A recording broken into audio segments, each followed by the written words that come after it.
Flax linen is a bast fiber, one of the oldest types of fibers known to humans. Bast fibers, like flax, have been used across cultures for thousands of years.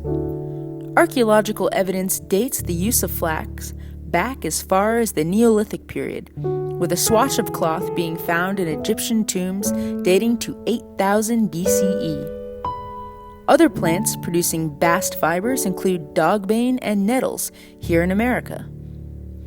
Bast fibers can be used for cloth production as well as cordage. Fiber flax can produce fibers running from plant root to tip. There are many steps involved in freeing those fibers and softening them for use. After harvesting the flax by pulling it from the ground by hand, harvesting the few seeds by rippling the bolls off of the plant, retting the flax in the field or in pond/stream to decompose the binding between the inner core and outer fibers, then dried in the hot sun, the flax is finally ready to be broken. This can be done by hand a few stalks at a time, or by handful using a flax break. This tool is named aptly for the action of breaking the fiber away from the plant's core and preparing it for finer processing steps. The flax plant is guided from the wider end of the break to the smaller end, slowly being broken down further and further over time. Hold the flax from base and work through. Then flip which end you hold and do the same thing again. This will be repeated until the entire plant is crushed enough to scutch. This is back-breaking work, requiring precision and upper body strength. Breaks were handcrafted, and no two are exactly the same. They were made to fit the styles of different cultures, and so some are much larger than others. This break may have been designed to process larger bundles than a hand can hold based on its size. The next step after breaking is to use a scutching knife and board to further break down the boon, which is unwanted plant materials in tiny pieces of fiber, from the usable fiber and remove the boon/unprocessable pieces. You can see them flying away as the knife beats the fiber against the board. A variety of styles for both of these tools exist. Same uses, different cultural influences. Scutching boards are usually freestanding to leave hands free for holding the knife and flax. Scutching knives typically have a thinner edge to allow for scraping against the stalks. This continued to break up any boon while smoothing the fibers and softening them. Our knives have bulkier edges, which are good for beating out already broken boon, but using a smaller piece of wood with a sharpened edge is a good second step to continue removing boon. The finished product is primarily free from stem pieces and majority fiber. You can clearly tell when the majority of your fiber is free from boon pieces. The skill of scutching will take some practice to acquire, but with time, you will understand exactly what combination of beating and scraping is needed to acquire the desired results. Once you have scutched your handful of flax and removed excess pieces of boon, you are ready to draw it through hackles. Hackles came in a variety of fineness options. The arrangement of the teeth would be set up to remove unwanted boon all the way down to fine combs that smoothed and polished the linen fibers before spinning. These combs are typically fairly sharp at the points, so be careful of hand positioning to avoid injury. It is important to attach these combs by clamping or by means to a hard surface that is sturdy, so when pulling the fiber through them, they will not move. Starting with one end of your handful of fiber, gently pull the fiber through the larger comb.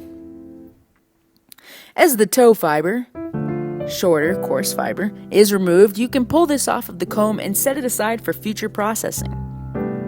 Move to the finer combs once your entire handful has made it through the larger comb. Continue moving the finest option before spinning. Collect all toe fiber and process separately. If you do not have finer combs, carding combs, or even dog brushes can be used to also comb these fibers out.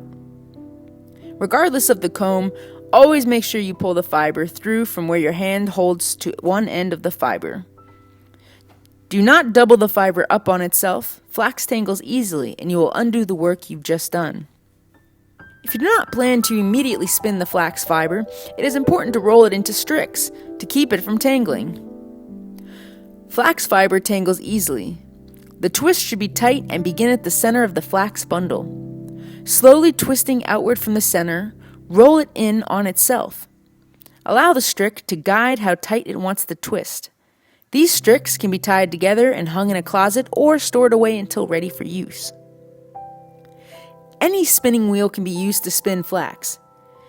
There are flax wheels where a distaff is attached to the wheel, but you can use any wheel.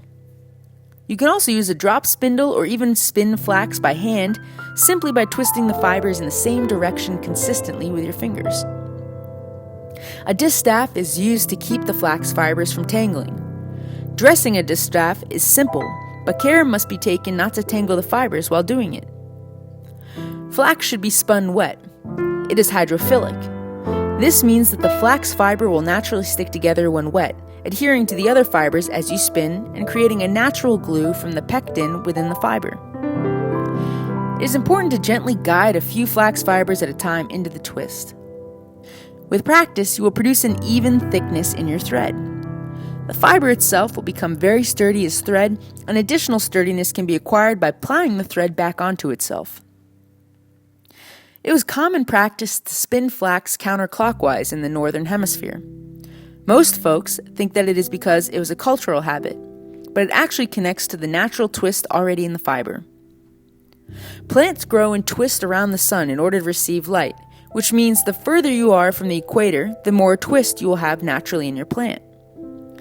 Plants in the northern hemisphere twist counterclockwise. Spinning with that natural twist as opposed to against it is better for the plant and easier on you. Thread can be stored in skeins or wound into spools/balls. This thread will need to be waxed before sewing with. It can also easily be used to warp weaving looms and produce cloth. From plant to thread, these little fibers experience an extensive process transforming them from stock to usable fiber.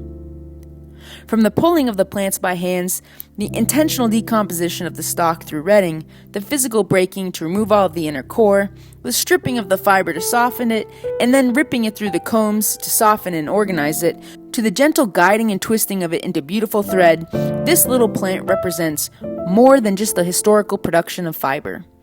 It represents the transformation materials must undergo to become most useful to fulfill their purpose. Maybe discussing the historical and cultural significance of bast fibers and the skills associated with harvesting/processing them will serve to be a metaphor for how our own experiences can mimic the transformation of this unassuming plant into sturdy and valuable linen.